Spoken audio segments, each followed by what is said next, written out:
The poem of the man God. Preparation for the Passion. Chapter 568. At Lebonah. Second parable on advice. 28th of February, 1947. They are about to enter Lebonah, a town which I do not think is very important or beautiful, but on the other hand is very busy, as there are many caravans going to Jerusalem for Passover from Galilee, Iturea, Gaulonitis, Trachonitis, Hauran, and the Decapolis. I would say that Lebonah was a track for caravans, or rather a junction of such tracks coming from those regions, from the Mediterranean to the mountains on the eastern side of Palestine, and from the north of it, and that they join here on the main road that takes pilgrims to Jerusalem. People probably prefer this road because it is garrisoned by the Romans, and consequently they feel safer from the danger of unpleasant meetings with highwaymen. That is what I think, but it may be preferred for other reasons, because of historical or religious memories. I do not know. As it is the right time, judging by the sun, I would say that it is about 8 o'clock in the morning. The caravans are just about to set off amid a great uproar of voices, shouts, brayings, harness bells, wheels. Women call their children, men spur their animals. Vendors offer their goods. Samaritans haggle over prices with those. Less rigid Jews, that is, those from the Decapolis and from other regions, as they are not so intolerant, being more mingled with the heathen element. And if a wretched vendor from Samaria approaches a champion of Judaism offering his goods, he is repulsed scornfully and almost abused. They shout so much at the anathema that they seem to have been approached by the devil himself, stirring up fierce reactions from the offended Samaritans. And there would be an odd scuffle if the Roman soldiers did not keep a good watch. Jesus proceeds through so much confusion. The apostles are around him. The women disciples follow them, and behind, in the rear, the train of people from Ephraim, whose number has been increased by many people from Shiloh. A murmur precedes the Master. It spreads from those who see him to those who are farther away and cannot as yet see him. Another murmur, a louder one, follows him, and many put off their departure to see what is happening. They ask one another, "What? Is he going farther and farther away from Judea? What? Is he preaching in Samaria now?" A voice says in the typical singing tone of Galilean. "The holy ones have rejected him, and he is going to those who are not holy to sanctify them, to shame the Judeans." A reply, more sour than acid poison, is heard. "He has found his nest, and who understands his words of a demon?" Another voice shouts, "Be quiet, you murderers of the just one! This persecution of yours will mark you with the most ill-famed name for ages. You are 3 times more corrupt than us from the Decapolis." Another sharp voice of an old man exclaims, "He is so just that he is running away from the temple for the feast of feasts. Ha ha ha ha." A man from Ephraim, red with anger, says, "It is not true. You are lying, you old snake. He is now going to his Passover." A bearded scribe remarks disdainfully, "Wir Gerizim." "No, wir the Messiah.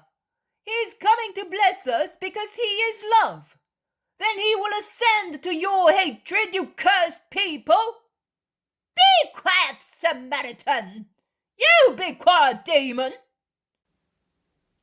"Those who stir up a rebellion will be imprisoned. That is the Pontius Pilate's order. Bear that in mind. Disperse now." orders a Roman non-commissioned officer, getting his men to separate those who are about to come to blows in one of the many regional and religious quarrels, always ready to rise in Palestine in the days of Christ. The crowd disperses, but no one departs anymore. Donkeys are taken back to stables or to the place where Jesus is going. Women and children dismount and follow husbands or fathers, or they remain in chattering groups, if their husbands or fathers' humor so orders, that they may not hear the demon speak. But friendly or enemy, or simply curious men, rush towards the place where Jesus has gone. And while running, they cast evil glances at one another, or they take courage from such unexpected joy, or they ask questions, according to whether they are friends with enemies, or friends with friends, or with curious people. Jesus has stopped in a square near the inevitable fountain, in the shade of trees. He is there, leaning against the damp wall of the fountain, that here is covered by a small porch, open only to one side. Perhaps it is more a well than a fountain. It is like the well at En Rogel. He is speaking to a woman who is showing him the little child she is holding in her arms. I see Jesus nod assent and lay his hand on the child's head. And immediately afterwards, I see the mother raise the child and shout, "Malachi! Malachi! Where are you? Our boy is no longer deformed!" And the woman trills her hosanna, which is joined by the shouts of the crowd, while a man makes his way to prostrate himself before the Lord. The people make their comments. The women, mostly mothers, congratulate the woman who received the grace. Those who are farther away stretch their necks and ask, "What happened?" after shouting, "Hosanna!" to join those who are aware of what took place. A hunchbacked boy, so humpbacked that he could not stand on his legs only with difficulty. He was that side, I tell you, just that, so bent he was. He looked like a boy 3 years old, but he was 7. Look at him now. He's as tall as everybody, as straight as a palm tree, and lively. See him over there, how he climbs on the little wall of the fountain to be seen and to see, and how happily he laughs. A Galilean turns towards a man who, judging by the large tassels on his belt, I think I am right in saying is a rabbi, and asks him, "Hey, what do you say? Is that work of the demon too?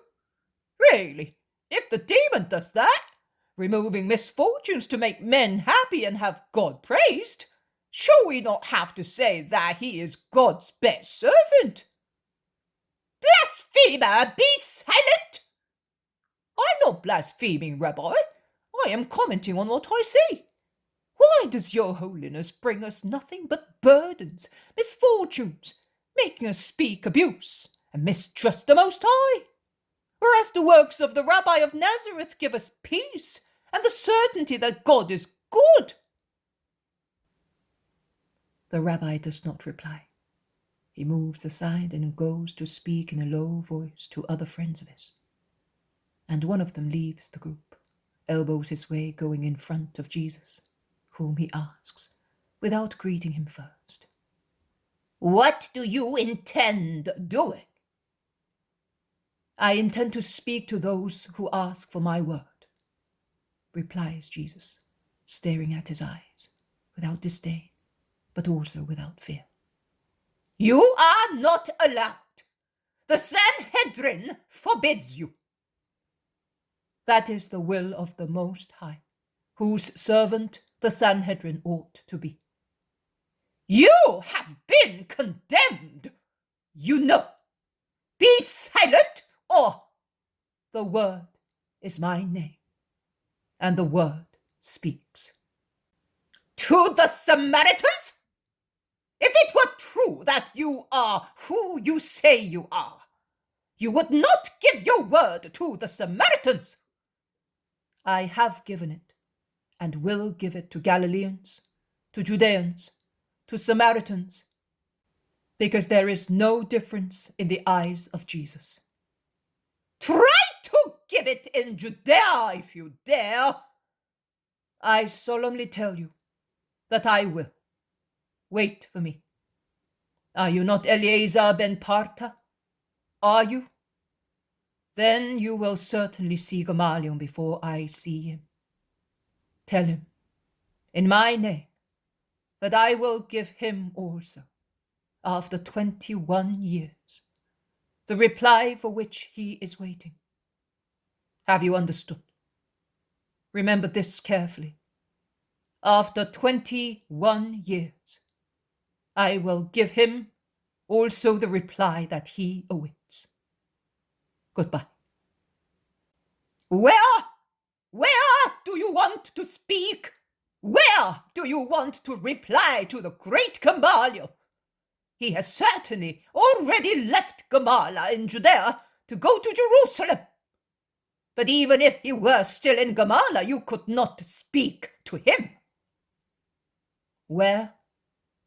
And where do the scribes and rabbis of Israel meet? In the temple? You? In the temple? And would you dare? But do you not know that you hate me? I do know. It is sufficient for me not to be hated by my Father. Before long, the temple will tremble because of my words. And without minding his interlocutor any longer, he opens his arms to impose silence on the people, who are excited and divided into opposite tendencies, and are shouting at disturbers. There is soon silence, and in the silence Jesus speaks. At Shiloh, I spoke of ill advisers, and of how much good or evil a piece of advice can do. I now propose this parable not only to you, people of Lebonah, but to the people of all Palestine. We shall call it the parable of the ill-advised. Listen. Once there was a very large family, so large as to form a tribe. Numerous sons had got married, forming round the first family many more families rich in offspring, who in their turn got married and had formed more families, so that the old father had found himself, so to say, at the head of a small kingdom, of which he was the king. As it always happens in families, among the many children and children's children, there were different characters. Some were good and just. Some were overbearing and unjust. Some were content with their situation, and some were envious, as they thought that their shares were inferior to those of brothers or relatives. And near the most wicked one, there was the best one. And it was natural that this very good one should be the most tenderly loved by the father of all the large family. And, as it always happens, the wicked one and those more like him hated the good one because he was the most loved, not considering that they could have been loved as well, if they had been as good as he was. And the good son, to whom his father confided his thoughts, that he might repeat them to everybody, was followed by other good ones, so that after years and years, the large family was divided into 3 parts. The part of the good members of the family, and that of the bad ones.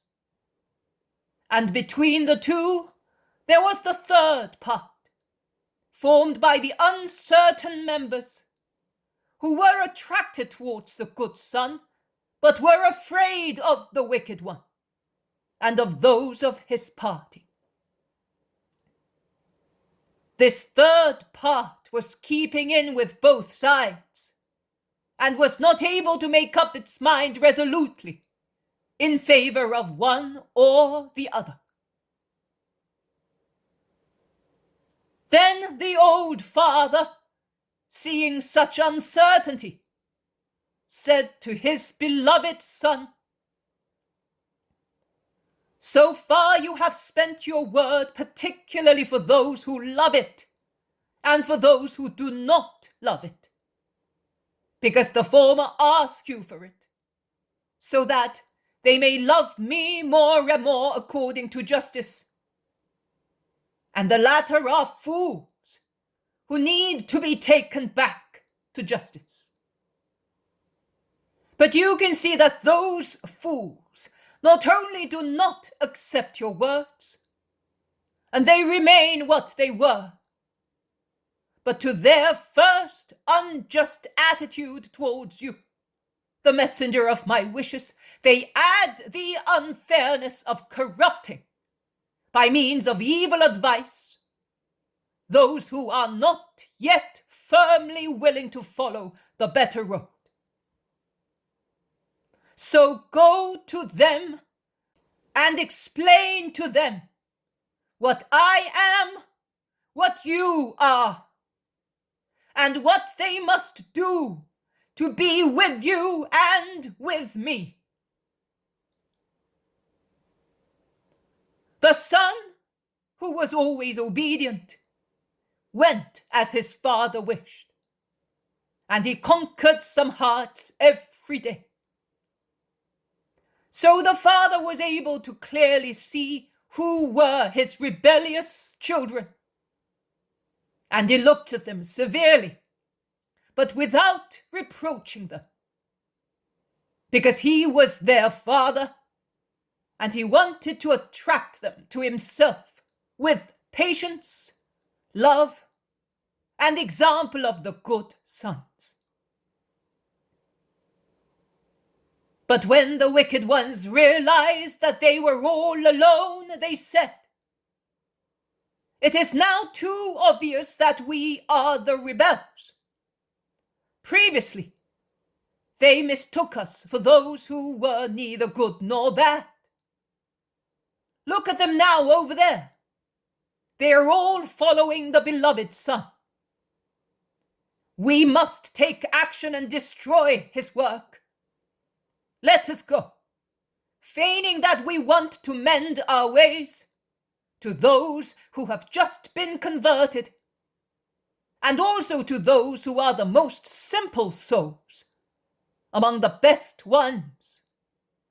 And let us spread the rumor that the beloved son pretends that he wants to serve his father, but in actual fact, he's gathering supporters to rebel against him.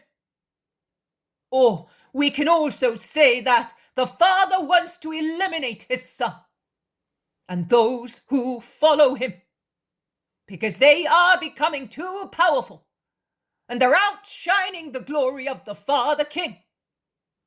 And that consequently, in order to defend the beloved betrayed son, it is necessary to keep him among us, far from the paternal house where betrayal is awaiting him." And they went, and were so shrewdly subtle in suggesting advice and spreading rumors, that many were caught in the snare, particularly the recent converts, to whom the evil advisers gave the following bad piece of advice. Do you realize how much he loved you? He preferred to be among you rather than stay with his father, or at least with his good brothers. He has been so clever that in the sight of all the world he has raised you from your objection of persons who did not know what they wanted and were thus ridiculed by everybody. Because of his partiality for you, it is your duty to defend him and to keep him in your fields, even by force. If your words are not sufficient to convince him, or rise, proclaiming him your leader and king, and march against the iniquitous father and his sons, who are as iniquitous as he. And when anyone hesitated and remarked, "But he wanted us to go with him to honor our father, and he has obtained blessing and forgiveness for us," they replied to him, "Don't believe that. Not everything he told you is true. Neither did the Father show you all the truth. He has behaved like that because he realizes that his Father is about to betray him. And he wanted to test your hearts to find out where he can find protection and shelter. But maybe he is so good. Perhaps he will repent of doubting his Father and may want to go back to him. Do not allow him to do that." And many promised, "We will not allow him." And they were filled with enthusiasm, planning what to do to detain the beloved Son, without noticing that while the evil advisers were saying, "We will help you to save the blessed man," their eyes were shining with falsehood and cruelty, and that they were winking at one another, rubbing their hands and whispering, "They are being caught in the snare, we shall win," every time somebody gave assent to their sly words. Then the evil advisers went away. They went away, spreading the rumor in other places that the betrayal of the beloved Son would soon become known, as he had left the land of his father to establish a kingdom against his father, with the help of those who hated the Father or whose love was at least uncertain. In the meantime, those influenced by the evil advice were conspiring to induce the beloved Son to rebel against his Father, a sin that would scandalize the world. Only the wisest among them, those into whom the word of the just Son had penetrated more deeply and had taken root, because it had fallen on soil anxious to receive it, after pondering, said, "No, it is not right to do so. It is a wicked action against the Father, against the Son, and us. We are aware of the justice and wisdom of both of them. We are aware of it, although unfortunately we have not always followed it. And we must not think that the advice of those who have always been openly against the Father and justice, and also against the beloved Son of the Father, may be more just than the advice given to us by the blessed Son, and they did not follow them. On the contrary, with love and sorrow, they let the Son go where he had to go, and they only accompanied him with gestures of affection as far as the boundaries of their fields. And on taking leave of him, they said to him as a promise, "Go, we shall stay. But your words are in our hearts, and from now on we will do what the Father wants. Go, and do not worry. You have raised us for good from the state in which you found us. Now that we are on the good path, we will advance on it until we arrive at the house of our Father, so that we may be blessed by him." On the contrary, some gave assent to the bad advice, and they sinned, tempting the beloved Son to commit sin and jibing at him as being foolish, because he was obstinate in fulfilling his duty. I now ask you, why did the same piece of advice have different effects? Are you not replying? I will tell you as I told those of Shiloh. Because advice achieves value or becomes void, according to whether it is taken or not. Man is tempted in vain by evil advice. If he does not want to sin, he will not sin.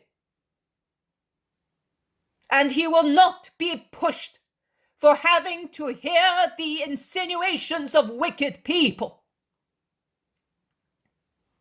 He will not be punished, because God is just, and he does not punish anyone for sins not committed. He will only be punished if, after having to hear the evil tempting him, he puts it into practice without using his intellect to meditate on the nature and source of the advice. Neither can he say as an excuse, "I thought it was a good piece of advice." What is pleasant to God is good.